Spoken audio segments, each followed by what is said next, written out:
sleeper that could really probably surprise some people when they're on their game, Indiana Fever. Yeah. Because they play so fast. All right, let's look at the individual performances, and then we'll do an overview of the game before we talk about what's next. First of all, I have to give them credit for the adjustments that they made defensively and with the energy. DeWanna Bonner, 15 points. That's her average. It wasn't 22 this game. Dejanay Carrington, 10 points. That's right below her average. Mabry, that's 2 points above her average, 17. Now, where it goes wrong is off the bench again, they got destroyed. So their bench came in and outplayed ours, 18-6. Also had a lot of good defense from Nelson Adota. She was actually doing a much better job than Jones did. She had 2 blocks and 1 steal, 6 rebounds. But the biggest part, in my opinion, where they killed us was on the free throws. The bench came in, they got 7 free throws. They were 7 for 8. That's as many free throws as the Indiana Fever made all together. They were 7 for 9 for the game. All right. Now on the Fever side, Aliyah Boston. She came out and she played a great game. We criticized the rebounding and defensive effort, not getting off the floor. She came out and she snagged every rebound that came in her direction in this game. All right. So somebody got in her ear about it, and she went out there and she did something about it. The coaching staff made the adjustment of putting Fag Benlay in the lineup instead of Smith, took some minutes away from Dantes, and Fag Benlay responded. She was all over the floor, had 9 rebounds.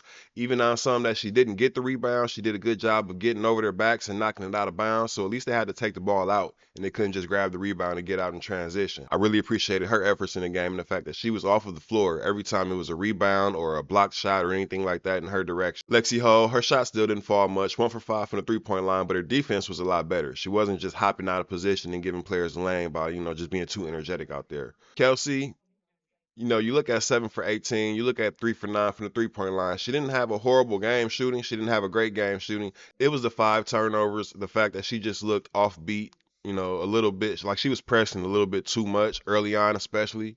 And it was the fact that she could never seem to chain buckets together to make a good run. It was here and there. It wasn't like one bad half and then she got hot for a half. It was just kind of hit and miss. Caitlin Clark, first rookie ever to get 25, 5, and 5. She ended up with 25, 9, and 6 for the game with the steal and the block. She played a lot better. 3 for 12 from the three-point line. Didn't shoot that great, obviously. That's 25%, so she can do a lot better than that. But the heart that she played with, the 23 attempts that she got up, that's been a continuing trend for the end of the season. That's really encouraging for next year. All of the times that she got up 22 and 23 shots. Just the tenacity that she played with, I appreciated watching it. If you're going to go out, you want to see them go out like that, she might as well get one last first. Once again, the first to get 25, 5, and 5, ending the season the same way that she's played the entire season. So that's a good thing. Seeing Caitlin go out with another record or milestone. The bench, we got nothing from the bench. Damaris Dantes, she played a lot less minutes in this game, and I understand that, just because of defense, rebounding, and overall speed of the game. Erica Willer, she did bring a lot of energy, although not a lot on the stat line, but she did bring energy, and she's done that all season, especially on the back half. Nalissa Smith. Now, see, this is where Chrissy Sides went wrong, in my opinion, because if you're going to take her out of the starting lineup, you're going to take her out of the rotation. Why play her 4 minutes? That was 4 minutes of doom. She had a negative 12 plus minus. She basically sabotaged the team. I'm not saying she did it purposely. I'm not saying she didn't. But she was negative 12. No other player was nearly that bad. I would have preferred if she had just given Saxton those 4 minutes. At least she's shown that she can shoot from outside and that she has some kind of touch inside finishing. I've seen her get off the floor for finishes. You could have gave her 4 minutes. And so that was the biggest mistake from Chrissy Sides to me. The defensive adjustments and everything, I was with Smith. And then other than that, the refereeing, it was nothing that they could do right. Nothing that they could do right. Alyssa Thomas was allowed to get away with her elbow push towards the rim over and over again. Lots of players do push-offs, but right at the rim, normally that's called when you just, deflect the player off out of bounds. So the free throw battle, that's something that's haunted the Indiana Fever all year. That and turnovers. And in this game, they had 13 turnovers to the Connecticut Sun's 7. The Connecticut Sun only has 6 steals, so 7 of the turnovers were those travels from Aliyah Boston, the offensive foul from Kelsey, just giving the ball away basically, and the referees just picking and choosing what's an offensive foul and when it's an offensive foul. Stuff like that you can't control. So I'm not going to blame all the free throws on the ref, but I'm also not going to go too hard on the Indiana Fever or their coaching when there was a 9 to 23 free throw discrepancy, and they lost the game essentially by 2 possessions. I know the score was 81 to 87, but without the free throws at the end. If they could have gotten a few more whistles their way, there was that one three-pointer that we saw Caitlin Clark shoot. That was an obvious foul that wasn't called. If we could have gotten that, if Lexi Hall would have hit one more three instead of 1 for 5, or if Caitlin was 4 for 12 instead of 3 for 12, who knows? They would have been right there and could have won the game. So, they played well. In my opinion, they really gave it away in the beginning of the game because Connecticut couldn't make a shot. And the Indiana Fever, they returned the favor. They came down time after time. They couldn't hit a shot when they really had a chance to jump out to a lead. The first quarter score was Indiana 14 to Connecticut 17. So they held them to a very low score. They just couldn't put the ball in the hole. Aliyah Boston missed a few bunnies. Kelsey Mitchell missed a few. And in a game of runs, you have to find a way to really extend yours and find ways to get to the free throw line and find, little ways to interrupt theirs when you guys don't have an offensive flow. And that's something that the Indiana Fever haven't been able to do all season. They've let teams go off on extended runs. Some of it is coaching. A lot of it is coaching.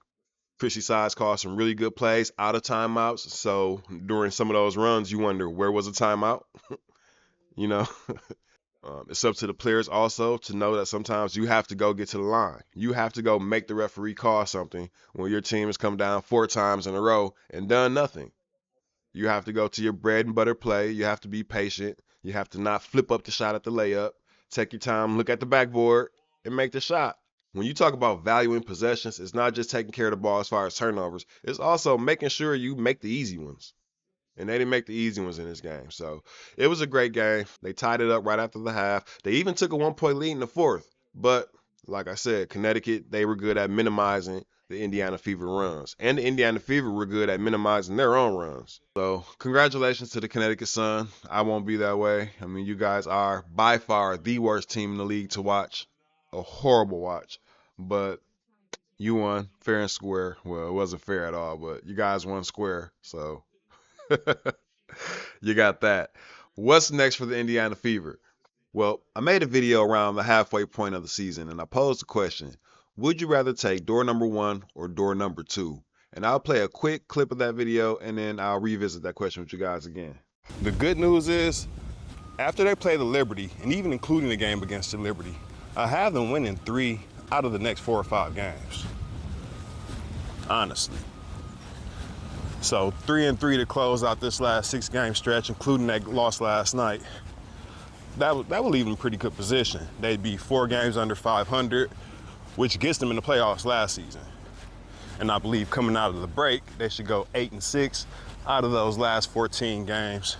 And so as I watched them pass the game back and forth like hot potato because neither one really wanted to win, it made me think, are the Fever really better off for getting that last or that 7th playoff spot, getting the first round exit against the Liberty and the Connecticut Sun, saving Chrissy Sides' job for sure, if it's even in jeopardy, right? Probably not.